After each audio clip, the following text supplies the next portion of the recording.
রোজ নামের একটি মেয়ে একজন নারীকে একটি বাড়ি দেখাচ্ছিল। সেই নারীর নাম ছিল মারিয়া। বাড়িটি তার ভালো লেগেছিল ঠিকই, কিন্তু সে খুশি ছিল না, কারণ রোজ বাড়িটি পরিষ্কার করাতে ভুলে গিয়েছিল। রোজ মারিয়াকে বাড়ি সম্পর্কে জানাচ্ছিল, কিন্তু মারিয়ার চোখে চারপাশে শুধু ধুলাবালি। তাড়াতাড়ি মারিয়া চলে যাওয়ার সিদ্ধান্ত নেয়, কিন্তু রোজ তাকে থামিয়ে বোঝাতে লাগল যে এত বড় এবং দৃষ্টিনন্দন বাড়ি আপনি এর চেয়ে কম দামে কোথাও পাবেন না, আর পরিষ্কার পরিচ্ছন্নতার বিষয়টি আমি আগামীকালই ঠিক করিয়ে নেব। রোজের সরলতা দেখে মারিয়া তাকে আরেকটি সুযোগ দেওয়ার সিদ্ধান্ত নেয়। সে বলে, পরের বার আমি না এসে আমার বোন বাড়ি দেখতে আসবে।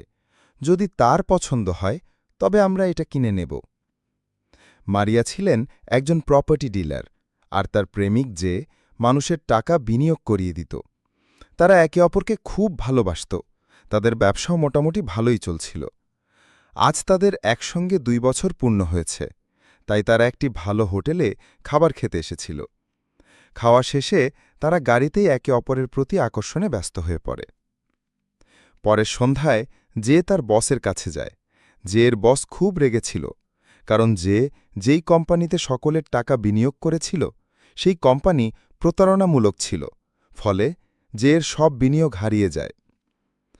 বাড়ি ফিরে পুরো ঘটনা রোজকে জানায়। রোজ খুব বুদ্ধিমতী ছিল। সে তাকে ভালোভাবে বোঝায় যে আমরা দুজনে মিলে সব ঠিক করে ফেলব। এই সময় তারা তাদের প্রতিবেশীদের আওয়াজ শুনতে পায়, যারা কে খারাপ ভাষায় গালি দিচ্ছিল।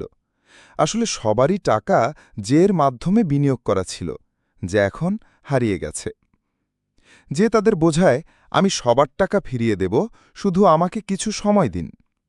মানুষজন এর কথা মেনে নিয়ে শান্ত হয়ে যায়। পরদিন সকালে রোজ তার অফিসে যায়।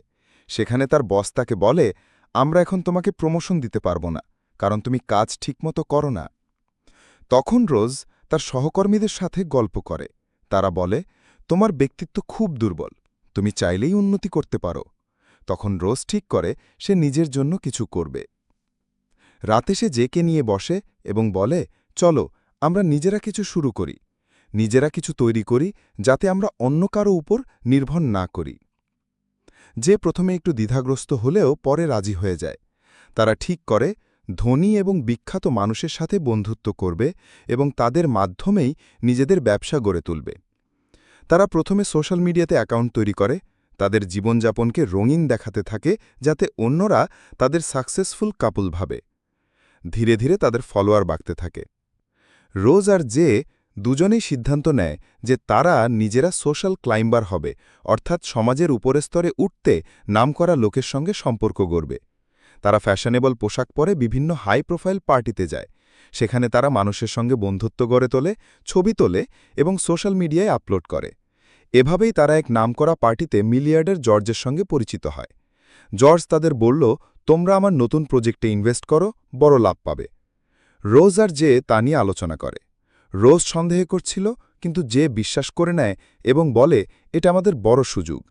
তারা তাদের শেষ সঞ্চয় দিয়ে সেই প্রজেক্টে ইনভেস্ট করে। কিছুদিনের মধ্যেই জর্জের প্রজেক্ট ফ্লপ করে যায়। তাদের সব টাকা চলে যায়। রোজ ভেঙে পড়ে আর ভীষণ হতাশ হয়ে পড়ে। তারা আবার প্রথমে ফিরে যেতে বাধ্য হয়। ছোট ঘরে কম খরচে জীবনযাপন করে। সোশ্যাল মিডিয়ার লোকজন তাদের খোঁচা দিতে শুরু করে, ভুয়া কপল, নকল লিভিং, এরকম মন্তব্যে ভরে যায় কমেন্ট বক্স। তাদের আত্মবিশ্বাস ভেঙে পড়ে। তবুও রোজ হাল ছাড়ে না। সে বলে, আমরা আবার চেষ্টা করব, কিন্তু এবার আমরা সততা আর পরিশ্রমের উপর নির্ভর করব। তারা এবার সৎভাবে নিজেদের পরিচয় তৈরি করতে থাকে। রোজ ফ্যাশন ডিজাইন শেখে আর নিজের ছোট ব্যবসা শুরু করে। অনলাইন কোর্স করে ডিজিটাল মার্কেটিং শেখে এবং সে ছোট ছোট কোম্পানিকে মার্কেটিং পরামর্শ দিতে থাকে। ধীরে ধীরে তাদের কাজ ফল দিতে শুরু করে। তাদের ইনকাম বাড়ে। তারা আবার ভালো ফ্ল্যাটে চলে আসে। সোশ্যাল মিডিয়ায় আগের ফেক লুক বাদ দিয়ে বাস্তব অভিজ্ঞতা শেয়ার করতে শুরু করে। তাদের জনপ্রিয়তা আগের থেকেও বেশি বাড়ে। একদিন তাদের পুরনো শত্রু জর্জ হঠাৎ করেই ফেরত আসে। এবার সে তাদের কাছে এসে বলে, তোমরা চাইলে আমার সাথে আবার ইনভেস্ট করতে পারো। রোজ সরাসরি না বলে দেয়। সে বুঝে গেছে প্রতারণা আর শর্টকাটে জীবনে সফলতা আসে না। সে কে বলে, আমরা যেখানে এসেছি এটা আমাদের সত্যিকারের পরিশ্রমের ফল। তারা নিজেদের ছোট কোম্পানির নাম রাখে সোশ্যাল ক্লাইম্বার্স, যাতে অন্যরাও অনুপ্রাণিত হয়।